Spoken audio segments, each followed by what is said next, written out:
le Président, Mesdames et Messieurs les députés, je suis très heureux de me retrouver à nouveau devant votre commission, désormais avec mes fonctions de médiateur national de l'énergie, pour répondre bien évidemment à vos questions dans le cadre des travaux que vous menez sur l'énergie et sur les conséquences pour l'économie et les consommateurs de la crise du Moyen-Orient, comme vous l'avez rappelé dans votre introduction. Donc, au vu des constats que nous avons formulés lors de notre dernier baromètre Info-Énergie, force est de constater que les foyers français vivent davantage une sobriété énergétique subie qu'une sobriété énergétique choisie.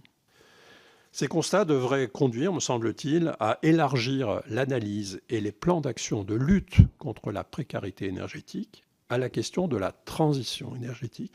En ce qui concerne l'autoconsommation d'électricité photovoltaïque, je pourrais effectivement revenir sur les propositions que nous avons formulées en soulignant tout d'abord que cette autoconsommation s'est développée ces dernières années de manière relativement substantielle, puisqu'on estime qu'il y a plus de 700 000 installations à usage d'autoconsommation pour les particuliers qui existent en France.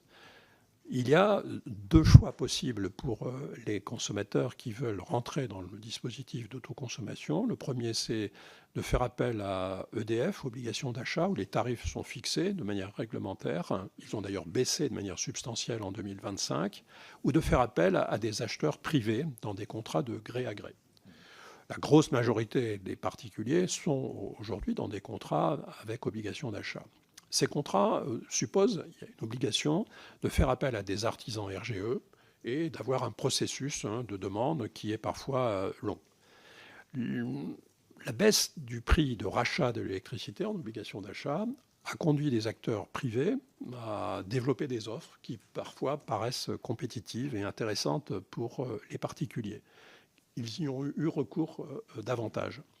Et donc, fort de ces constats, nous avons pensé qu'il fallait modifier le dispositif, ou plutôt le compléter, le dispositif actuel, pour pouvoir renforcer la protection des consommateurs-acheteurs dans le droit. Et nous avons formulé un certain nombre de propositions dans une lettre pour lesquelles je pourrais revenir, si vous le souhaitez, tout à l'heure. J'insiste sur le fait que c'est un sujet qui est devant nous et qui va prendre de l'ampleur. Parce que les premières installations qui ont fait l'objet de contrats d'obligation d'achat datent maintenant de 20 ans. C'était la durée du contrat initial.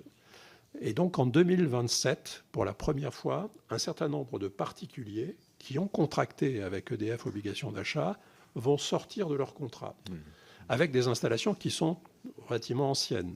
Il est peu probable qu'ils aient la possibilité de contracter à nouveau avec EDF obligation d'achat, ou avec tous ceux qui font des offres de type obligation d'achat. Et donc il est possible qu'ils s'orientent à ce moment-là vers des opérateurs de gré à gré.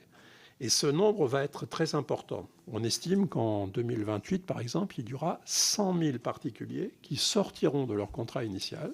Et donc il convient vraiment de travailler sur ce sujet en 2026 et 2027 pour encadrer davantage les conditions d'achat de l'électricité photovoltaïque autoproduite.